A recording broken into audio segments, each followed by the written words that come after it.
Hello everyone. Hello everyone. I am Ali Münir. I'm a math student in ODTÜ. As Arsen said, İlkiz is my mentor. And today I'm going to talk about the elliptic curves and their application in cryptography. Firstly, I will explain to you what I'm going to talk about. What's an elliptic curve and their addition algorithm.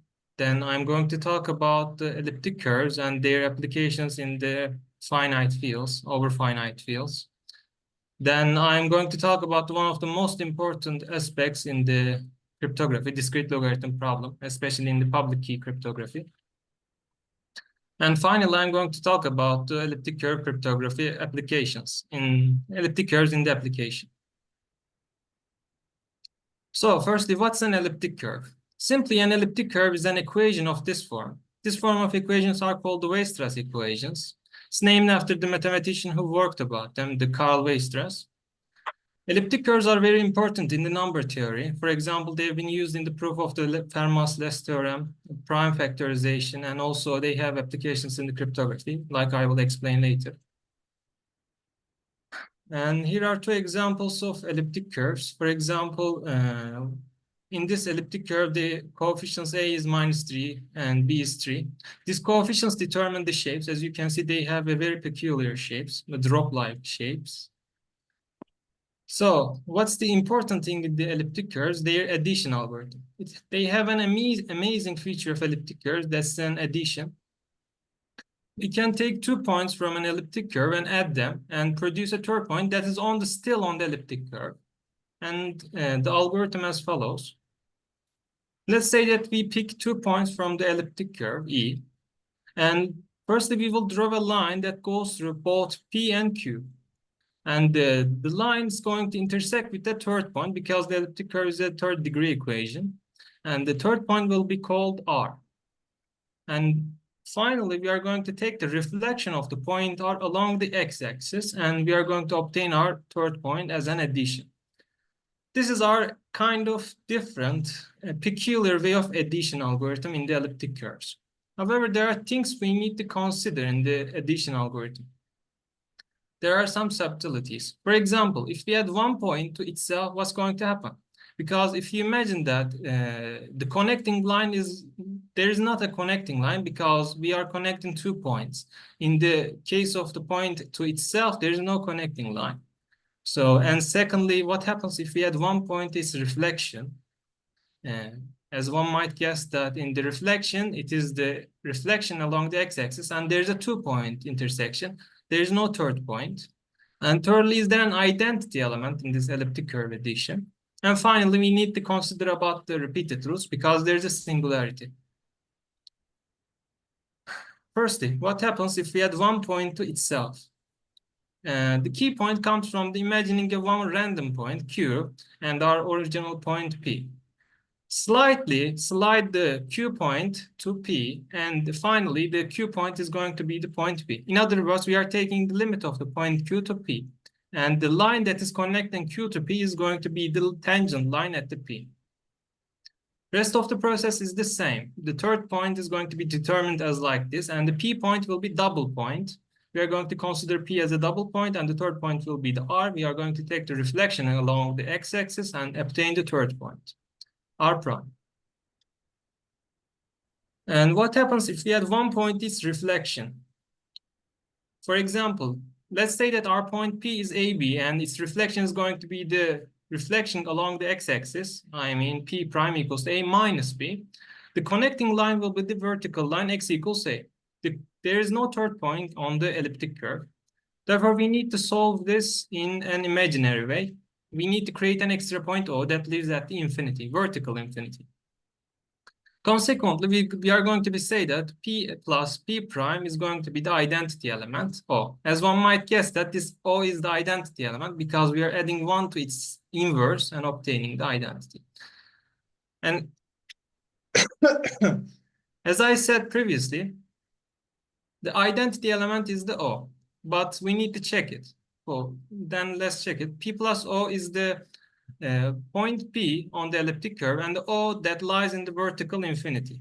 And the third point that is connecting these 2 points will be the point that is the reflection of the original point P.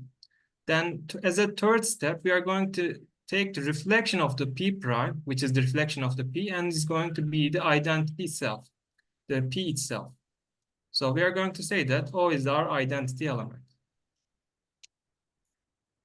And finally, we need to consider about the repeated roots, because in the repeated root case, there's a singular point as shown in this plot. This x equals 1 point is a singular point. In the singular point, we can take a derivative. We cannot take a derivative, and since we cannot take a derivative, there's no tangent line, and since there's no tangent line, we cannot add 1 point to itself. So it's a problem for addition algorithm, so we need to avoid them.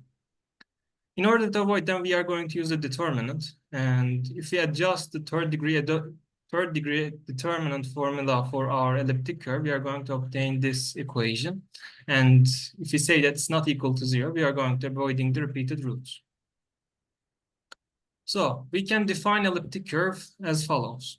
Elliptic curves are simply the Weierstrass equation with an extra point O in order to define a group law, so that we are going to have the identity and inverse. And our constants A and B must satisfy this in order to avoid from the singular point and take derivative at the x equals 1, or whatever it is in the elliptic curve. And in order to sum up the properties in the elliptic curve as follows, I have showed the identity P plus O equals to O plus P. O is the identity element who lives in the vertical infinity. And if we add 1 to its inverse, we are going to have the identity element. These two are obvious. However, associativity is not an obvious case. We need to make a bit of long proof, so I will skip this. However, commutativity is also trivial because the connecting line of the PQ is the same as the QP. Therefore, the addition is resulting with the same third point. And if you formalize the elliptic curve addition algorithm, it is as follows. If one of the points equals the identity element O, who lives at the infinity, the result is not going to change. And if one of the points is the inverse of the other, so the y-axis is the negative of one another, the addition is going to be resulting with the identity element O. And finally, if none of these steps work for you, you need to define the slope of the line. If one point, P1 is not equal to P2, you need to define it traditionally, y2 minus y1 over x2 minus x1. If it is the same point, you need to take the derivative at the point P1 and leave the derivative out and get the slope. This formula comes from taking the derivative. And these two resulting points comes from the plugging the line equation into the elliptic curve and obtaining the third one. They are trivial, but long calculations, so I'm going to skip them. Now, now I'm going to talk about the more interesting case of the elliptic curves. Elliptic curve over a finite field f of p. In this case, our constants, our coefficients a and b is going to be an element of the finite field f of p. And satisfying this condition still, because we need to avoid from singular points. And we need to still, and additionally, we are going to condition that our domain will be element of the f of p. xy will be element of the f of p. And we are going to still needing the identity element of. Here's an example of the elliptic curve over a finite field f of 13. These are the points. I'm not going to explain how do we find these points because it requires some number theory. So I'm going to skip them. And as you can see, still the plot is symmetrical in terms of x-axis. For example, this is the 1 point and this is its reflection. However, there are some things we need to consider. For example, what happens if we add 1 point in the elliptic curve over a finite field to another? Still, we are having the point that is on the elliptic curve. Answer is yes, because the input range is still the element of the finite field. So the result will be the element of the finite field. And also, we have the elliptic curve equation, third degree, and solving for the line. So it will automatically give the third point. It is not obvious, however, I will skip the rest of the proof. And secondly, we need to consider about the properties. Still, the group law properties satisfies in the elliptic curve of f of b. Identity and inverse are still obvious because the one point is the other's inverse, and addition gives the identity. The connecting line is still the same in 2 points, so it is commutative. Associativity still requires a bit of long proof, so I'm skipping it. Now, I'm going to talk about the most important, or one of the most important concepts in the public key cryptography, discrete logarithm problem. Discrete logarithm problem is simply finding an index of an element in the modulo P. Let's say that G is the generator in the modulo P. Generator is the element that can generate all elements in the modulo P. So H is an element in the modulo P, and G of X gives the element H. So we generate the H using the generator G, and X is the index of the H. Finding the index is our discrete logarithm problem. However, if the prime number is large, this problem becomes very hard. For example, if our prime is in the range of 2 to the 16, 60 bits, it is going to be a hard problem. And we are going to make it in the elliptic curve addition also. As you can guess, in this normally discrete logarithm problem, we are multiplying the generator x times and obtaining the h. Let's say that we have a point P and adding that point P on E, elliptic curve E, and obtaining a different point Q. And this is going to be our elliptic curve discrete logarithm problem. As the definition here, we are going to notate it as follows. N equals the logarithm of Q in respect to P. It means that if we have point P and add it n times to itself, we are going to obtain the point Q. Now I'm going to start talking about cryptography, and these are the fundamentals of the cryptography. We have some fictional characters to describe the algorithms. Alice and Bob are the persons who want to exchange confidential information using some secret key. And our Eve wants to capture their message. She is our adversary. And the public knowledge is the knowledge that can be obtained by anybody. It is the public. And plain text is the raw message, the message that is going to be sent from Alice to Bob or Bob to Alice. And encryption and decryption functions in the symmetric cryptography are the functions as follows. We have a secret key and a plain text in the encryption step. And this function produces a ciphertext, which is a gibberish, cannot be read normally. And decryption algorithm is the algorithm that transfers back the ciphertext to plain text.